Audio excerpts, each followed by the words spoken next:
Have you ever known somebody who seems to be authentically and genuinely happy all the time?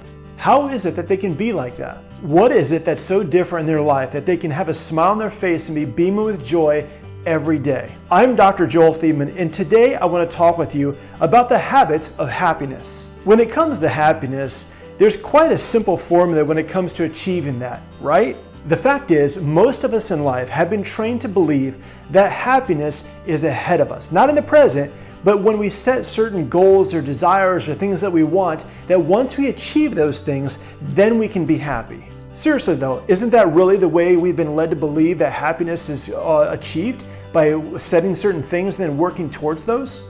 But what if that's wrong? What if that's not the way to attain the happiness that we really desire within our hearts? Well, Sean Archer, one of the most profound psychologists in the world, did a TED Talk where he talked about this very thing. Well, what he's talked about and what the science and research has concluded is that the way our brains are wired oftentimes will set our happiness in the future. In other words, for illustration, when I get married, then I'll be happy. When I graduate college, I'll be happy. When I buy my first home, get my new car, go on that vacation, you get the idea, that's when I can have my happiness. In other words, many times we find that we can be happy from time to time, but in the same sense, we don't see ourselves as having authentic joy in our lives on a regular basis because we've never yet discovered truly what happiness is and how it comes about in our lives and can manifest for long-term sustainable results. You see, the thing is that oftentimes we will, in fact, as a human being with a species and how our brains are wired, we rely on our successes, and that level of success is variant and different for each person. But oftentimes we put our happiness with a certain success, but the way we're wired, once again, is the moment we attain that level of success, our brains are wired to look for the next new shiny thing, so to speak, and then once again we delay our happiness until we get that. So that's why so many people will find themselves in great debt where they'll buy all these different things and they're looking for this happiness, but time after time, circumstance after circumstance, they never find themselves at the point where they believe themselves to be once they have that, because it doesn't happen that way. Well, if you're like most, that resonates to some degree with you, because that's the way most of us are wired. In other words, the place of joy and happiness for most of us always seems to be just out of reach, but what is the solution then? How is it that you and I and all of us can achieve that level of happiness that once again we truly desire and recognize the possibility of, but some cases, in many cases, we haven't yet found? The truth is, according to the research and what Sean Archer was talking about, was the fact that happiness can't be looked upon in the future. In fact, they find in various studies that 90% of all people, when it comes to true joy and happiness, it's really a matter of what's happening on the inside. And that really comes down to how we perceive life from day to day. So the trick or the secret is to become happy not in the future, but happy in the present. To learn how to enjoy every moment. And as we do that, we are programming our neurology, our brain, our inner self, if you will, to start to truly be happy. The real reason for this is simple. It's dopamine. Dopamine is your happy chemical. And dopamine has many different factors of how it can be helpful in our lives and in our brains, some of which have to do with our ability to learn and to remember. So how is it then, if dopamine is your happy chemical, that you can increase the dopamine in your life naturally without causing you harm and help you to become happier and more successful? Well, there are 4 simple things that I want to do that perhaps can help you. And please keep in mind, there are many different things that you can possibly do to increase authentic joy. But the thing about it is that I want to give you 4 simple, practical things that you can start implementing immediately to become a happier person. So the 4 that I want to go over with you in no specific order, I want to start with exercise. Like it or not, exercise is something that helps the body in many different ways, both physically, mentally, and even emotionally. Take, for example, the term runner's high. Runner's high refers to a release of dopamine by the brain when we exercise, which is increased because of that elevated serum calcium level. You see, it's the calcium that's transported to the brain that triggers this release, this increase in dopamine response. But it's not just the short-term effects of when we exercise, getting that dopamine high, that rush for a moment from that chemical of happiness, but it also has long-term effects as well. In fact, by exercising with the increase in dopamine response, it's been shown to be effective as a natural antidepressant as well as it dulls the brain's response to increased stress. You see, the effects of exercise are also beneficial for better mental function, but also to protect yourself from cognitive decline as you age. So there again, exercise goes beyond just achieving better physical health, but also has a wonderful effect when it comes to our mental and emotional health as well. So the first thing had to do with exercise. Now let's talk about prayer and meditation. You see, prayer and meditation has been around since the beginning of time. The thing is, anytime when somebody meditates or focuses, where they take their thought pattern and they stream it down to the things that they're grateful for in life, to the good things, rather than being drugged down by all the negative stuff that's all around us, it has a huge effect on our lives. Studies even conclude that by having a prayer life and meditation, it's as effective as an antidepressant in preventing depression. You see, by focusing in your mind during that time of prayer and meditation, what it tends to do is it has a positive effect that can truly impact your life and the way you perceive life. In other words, it's almost like putting a new set of lenses on, because now you're specifically designated time to go into a place where you're focusing your thoughts, so you're not being drugged down by, once again, those negative things, but you're being lifted up to the more positive things in life that we have to be thankful for. I'm reminded of the scripture in Psalm 46 where it says, "Peace be still and know that I am God." Perhaps one of the struggles that many people find in their lives is the fact that we never have that time to just be still and recognizing the impact of experiencing our Creator. The third thing I want to discuss with you is just something that has to do with journaling gratitude. The third thing I want to talk with you about has to do with journaling positive experiences and things that you're thankful for. Now, gratitude is a habit in and of itself, and we talk more at length about that. But I want to give you a simple tool that you can use. And all this you're going to find in developing healthy habits in general all point the same direction, which is the direction of your life and your health, the one that you dream of and are working towards. You see, when something good in life happens, wouldn't it be great if you could relive that day after day?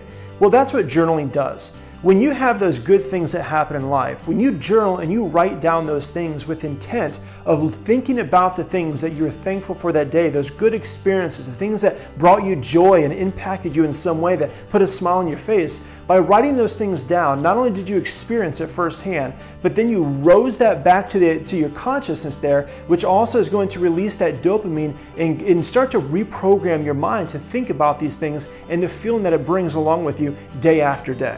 Studies even show that not only journaling these things of gratitude helps you to program your thinking and look for those positive things in life, but they actually show that through the studies and research that it has a positive impact on your physical health as well as your cognitive ability. So getting back to Sean Archer's TED Talk, he talks about the very thing of writing down intentionally 21 days straight, how it starts to reprogram your brain to look for the positive things in life. So you're not being taken off course with all the negative circumstances and things all around us in the world that aren't lining us up with our goal, our desires, and our dreams. And instead of creating depression, it creates life and health as we focus in once again on the things that we're thankful for. So to take that even another step when it comes to journaling and writing down things that you're thankful for, do the best you can to do this a couple times a day.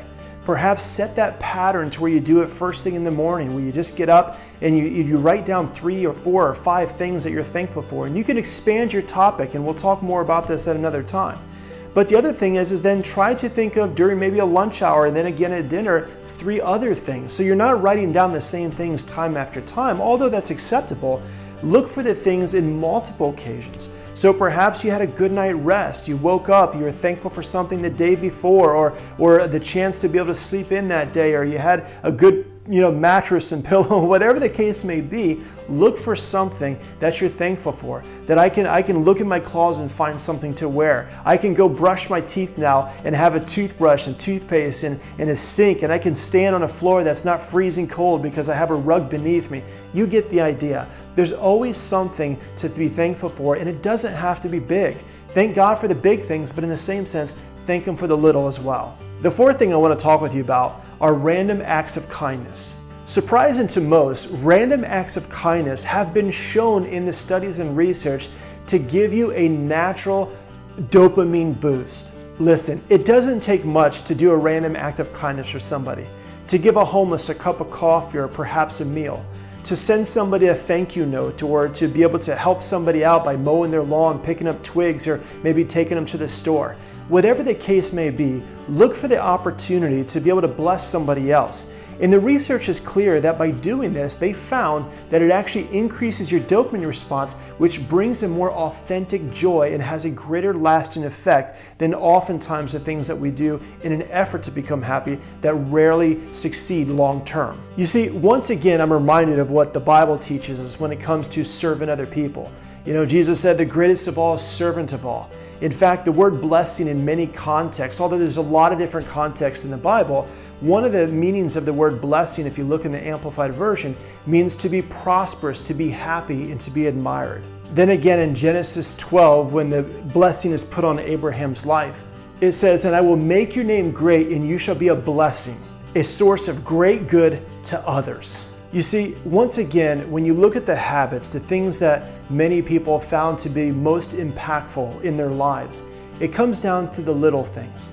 And it does take discipline. It takes a shift of consciousness, almost like we have to set the course of our journey in a different direction in many cases. And sometimes we're just off a little bit.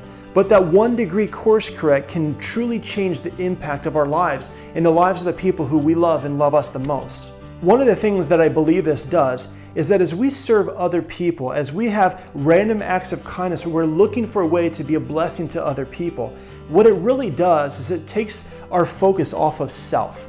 We're creatures, the human species is most of the time we're selfish people. In other words, we're always thinking about ourselves. What about me? They cut me off. This made me feel this way. Me. And the problem is that when we focus so much on us, then it diminishes our ability to truly find joy in the responses that even physically, mentally, and emotionally we have when we focus on other people and we start to recognize the things that in life that we're blessed with, all the little things and the big alike. Remember this. If you ever find yourself where you're depressed, you have anxiety, and you're just kind of not feeling the joy that you really know you need, taking antidepressants may take or lessen the depression, but it doesn't bring joy and it doesn't bring happiness. Nor does focusing on disease bring health. The truth is, through the law of cause and effect, is we have to focus on the underlying cause to get the effect that we're after. So my challenge to you is that you would be blessed, that you would be prosperous, body, mind, and spirit, that you would be happy, and that you would be admired. So apply these 4 simple exercises, and my challenge to you is to do it for 7 days. And if you do well with 7, then do it for 14, take it up to 30, and in reality speaking, make it the rest of your life. So like Sean Archer said in his TED Talk, for the next 21 days, my challenge to you is begin this principle, begin this habit. Write down those things. Write them down 3 different times a day if you can. Think of the big things, think of the little things, but write those things down and see the impact that it has as you rewire your consciousness